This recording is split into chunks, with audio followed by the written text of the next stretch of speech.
regular season, but just seeing the energy, even if it was only one half of a good game, like I think we saw in Chiefs-Steelers. Absolutely. It was interesting. So let's jump right in to the biggest controversy in all of football. 49ers 23, Cowboys 17. A lot of things happened in the game, but the big things at the end, with about, I think, 10, 15 seconds. The Cowboys had it on the 40. The Niners had 3 guys rushing, everyone else on the sideline to prevent the Cowboys from going out of bounds, down 6. And the play call is that Dak runs it up the middle, not stopping the clock, and tries to get down, get back to the scrimmage, and spike it before the clock ran out. As everyone knows, the clock did run out. Was this a ref issue? Was it a bad play call? I just want to jump right into that before we get into the game. Did the refs lose them the game? First things first, this was definitely the game where the score didn't necessarily reflect the game. I think there was a lot of headlines and controversy. The biggest one being what you said. And I honestly think it's hard to blame it on the ref. Mm-hmm. The ref is just doing their job.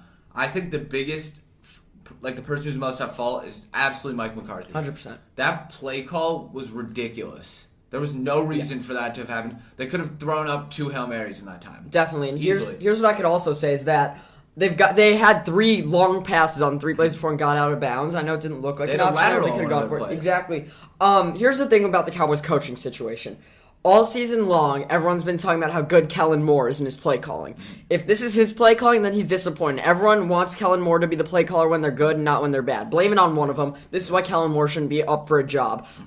Also, Mike McCarthy has struggled counting all year. Dude can't count. He can't keep time. For 2 other scenarios this year, the Cowboys nearly ran out of time because of his counting, and it cost them the playoff game. I don't think they were going to get a touchdown on that drive regardless. Here's what I can say about the ref. The ref could have been a little closer to the ball, but you don't want to put yourself in a position where the ref needs to run the fastest 40 time.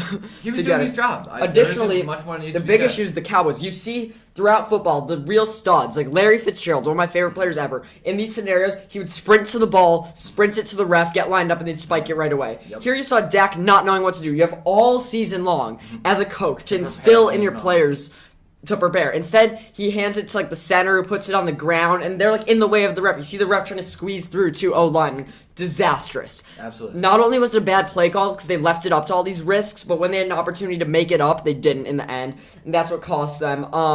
The real question is what's next in Big D? Do you think McCarthy's job is, up in the air? I think it's definitely something they should consider. Mind you, the Cowboys, I think I saw a graphic, have 3 playoff wins in the past 20-some years. Haven't made a conference championship since their Super Bowl win. It's ridiculous. Every year, book them for the Super Bowl, book them for the Super Bowl. It's all bark, no bite. Yep. There is nothing going on in Dallas. Definitely. And I say that with confidence. And I almost hope that in 5 years someone clips this and finds this. I mean, there is nothing going on in Dallas. That's why I was so confident the Niners were going to win this game. You saw last week, I was very confident in all my picks except for the Patriots over the Bills, which ended up being wrong. And I'm not just saying that because they all happened. Yep. It's because the Niners not only showed me incredible things on offense, we'll get to Debo in a second, but the Cowboys always have found a way to choke. And I think they have the assets, but they don't have that team mentality to get through it. I don't think they'll fire Mike McCarthy because Jerry Jones for some reason is obsessed with them. Bad reasons. Mike McCarthy didn't do great in Green Bay. I know he won a Super Bowl, but he should have had more given Rodgers was quarterback. Rodgers is one of the best players of all time. Which is insane.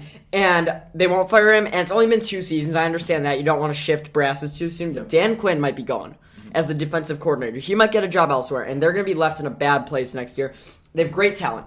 Dak Prescott, the way I see them winning a Super Bowl is Dak has that year where he's up at the top. Like Matt Ryan, we saw, they got to the Super Bowl that year. He was the MVP, and he was always a top 10 quarterback, but he did that. I think if Dak has one of those years, Tony Pollard's the new number 1 back in my eyes, but they still have Zeke. CeeDee Lamb can be a top 5 receiver in the NFL. They didn't even use him in this game. They didn't use him at all. On top of they have Amari Cooper, and their defense is becoming... Micah Parsons can be the best defensive player in football. I mean that. Trayvon Diggs led the NFL in interceptions this year. I think also yards. I mean, yeah, but what I'm saying is they have so many young players that can be good, and yet I don't know why with all these pieces we still don't see him win a Super Bowl. And I think that's attributed to the organizational ways. But by the way, speaking on their year this year, now it's over. They're obviously controversial every year, but my biggest thing I have to say is that I found that Dak's year wasn't necessarily a bad year. I just think a lot of people thought, comeback player of the year, Dak Prescott. Gotta be Burrow. It's going to be Burrow now, but what I'm saying is, I'm not saying Dak had a down year because we had nothing to base it off of, but I think my expectations were higher, and I think a lot of people's expectations were a little bit too high for Dak. Definitely, but we'll see what they do.